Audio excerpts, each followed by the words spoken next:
Hi folks, Anil here. Welcome to the another edition of special edition on CodeTutor. So in this video, I basically wanted to address one question that I often get asked is, I want to also start a YouTube channel. Most likely it will be a educational channel like talking about some programming, or basically you want to talk about some of the skills that you have and you want to basically share them with the world. Just in case if you are new here, my channel is CodeTutor, and it has been now almost more than, I would say, 3.5 years that I have been doing YouTube tutorials on Android programming, Swift programming, and anything related to mobility so far. That has been my main area of operation, if I could call it. These are some of the things that I feel you should be aware when you want to get started with creation of a YouTube channel for the tutorial oriented kind of content. First thing that you have to do is you should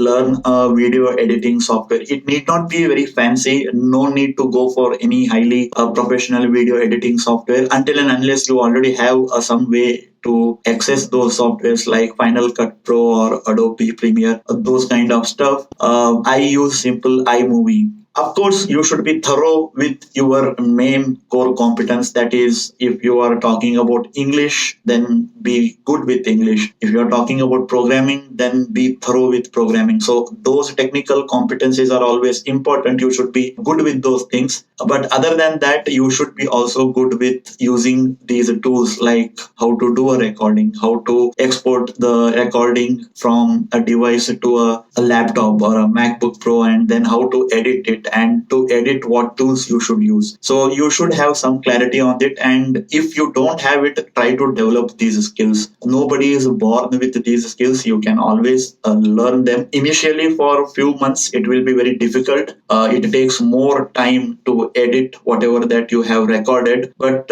as you practice more and more, I think within 2 to 3 months you will become pretty good at it. The next one is have a clarity on what kind of content you want to do. Be very clear about what your tastes are and what you want to do. Are you going to stick to programming? If you are going to stick to programming, what kind of programming language? Have a proper expectation set on your channel. So any person who is coming to your channel will come to channel expecting a certain kind of content. So in case of me, anybody who has gone through my videos will clearly understand that my channel is all about Android tutorials and to some extent iOS tutorials. Since channel name is CodeTutor, it is broad enough that the channel will be about coding and programming and software engineering, but the main focus is mobility, at least based on whatever the content that they will get to see on the channel. And suddenly one day if I start blogging on my channel, it doesn't make sense at all. So have a clear clarity on what your channel will be, what the content should be, and stick to it. The third one is be punctual in publishing videos. I myself have been struggling with it, but it is very, very important to show some kind of a punctuality in the way you publish your videos. Especially in case of educational videos, it becomes even more important. Say for example, if I have been teaching something related to, say, how to handle array list in Java, and there might be people who are reliant on those videos to learn the stuff. So if I publish one video now and then go offline for almost 1 month and publish another video, that will basically put off the viewers.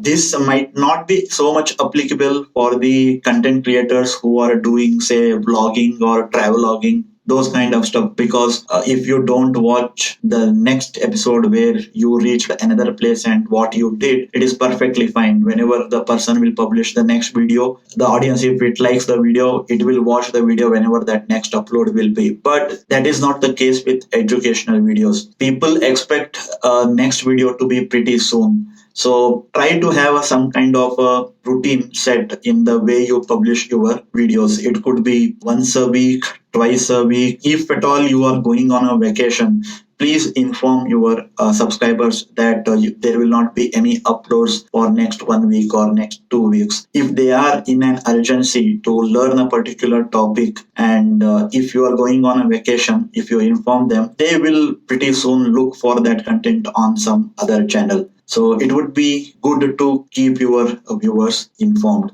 and also have some kind of a schedule for publishing your videos. The next point is, I would say, be original. You need not have to imitate some very already existing successful YouTuber. Try to bring your own essence when you create your content. People should come to watch your content, not a cheap imitation of somebody else. That is very, very important. I have seen this happening. There are many people who try to imitate Casey Neistat, but there is only one Casey Neistat. You cannot imitate Casey Neistat. Probably you may get attention for 1 or 2 weeks, but in the long run, it doesn't really help you. So be original.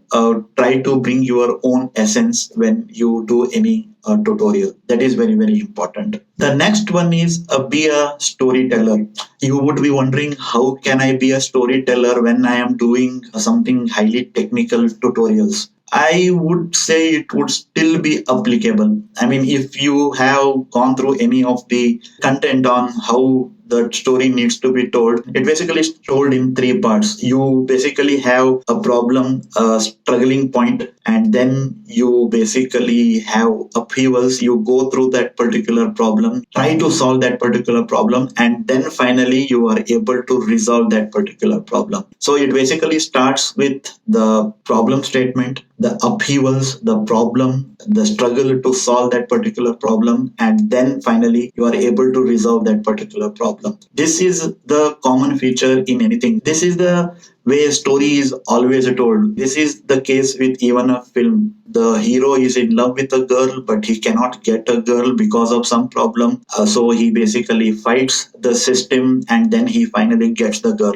The hero wants to achieve something, but the system doesn't allow it because of various factors. So he struggles against the system and then finally he is able to achieve something. And that is what the overall storyline has always been. So technically also, it is the same thing. You want to achieve a particular feature in a particular application. This is the struggling point. This is the problem you are trying to solve. Then how do you solve it? There might be various options. There might be some problems you can't use certain things. So talk about those things, why you can't use them, what are the problems associated with them. And then with all the explanation, you should be able to finally resolve the problem and give a final solution. So that is how you can be a storyteller even when you are discussing something as complicated as programming or as technical as programming. So try to be a storyteller even when you are doing technical tutorial kind of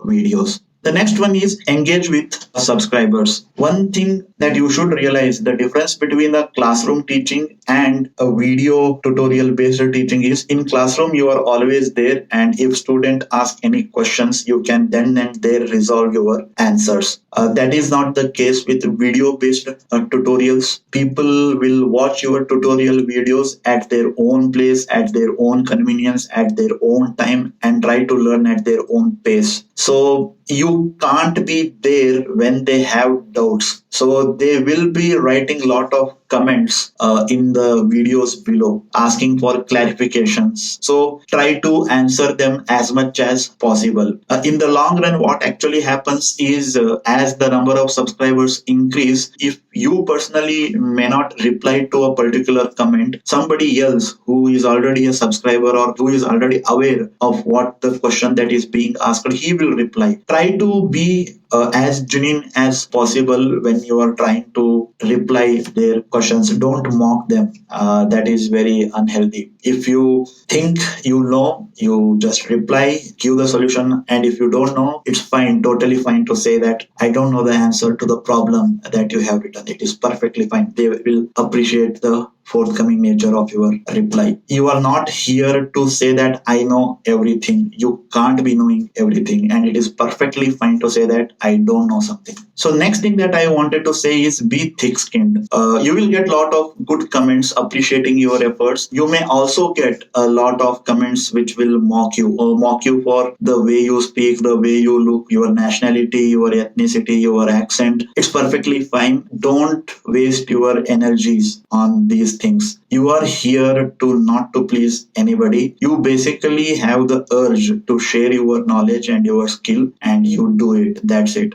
If anybody gives constructive criticism, be a man, take it on a chin, try to improve upon things, try to explain yourself, but you don't have to waste your energy trying to correct everybody and try to defend yourself. Negativity will always be there online. Be very clear about what you want to do. Don't waste your energies on unnecessary things or on negative things. And the next one I would say is don't pander to the audience. This may actually sound very counterintuitive. You may wondering how can it be possible? Whatever my audience asks, I will have to deliver. I cannot ignoring them. It is fine to some extent. You do what your audience asks for, but you should not do it in a way that you lose your essence. You will always get the requests which might not be naturally for your taste, or you might be doing something and suddenly somebody will ask you to do a tutorial on something completely different because he is struggling with something or she is struggling with something, but that particular tutorial video might not be in your immediate plan of action. So just inform them that right now you may not be able to do that particular video, or it will be covered as part of some another series. It is perfectly fine for you to have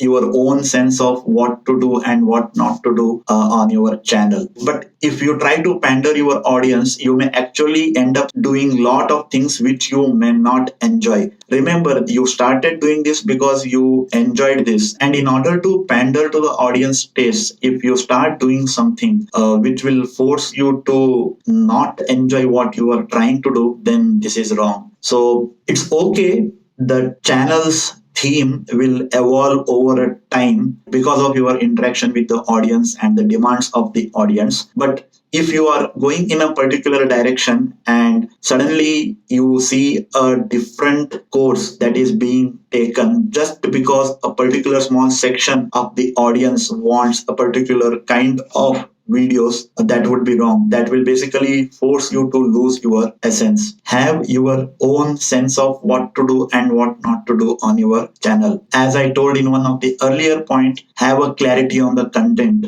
on the kind of content that you want to do on your channel. That will definitely help you in deciding what not to do than what to do. And another important thing that I typically follow on my channel is I don't make very long videos, especially the technical videos. Whenever I pick up a topic, I make a series of tutorials, each typically from 5 to 6 minutes to 10 minutes. And depending upon how broad the topic is, it will be usually 6 or 10 or 16 videos under that particular topic. The main reason why I do this is the attention span of the audience is very less. It is very difficult for a human being to concentrate for more than 15 minutes to listen to something highly technical, especially. No matter how much entertaining and interesting we may try to do it, you never know where the audience is looking at that particular video. He might be traveling, he might be in a room. So there are a lot of distractions for him. So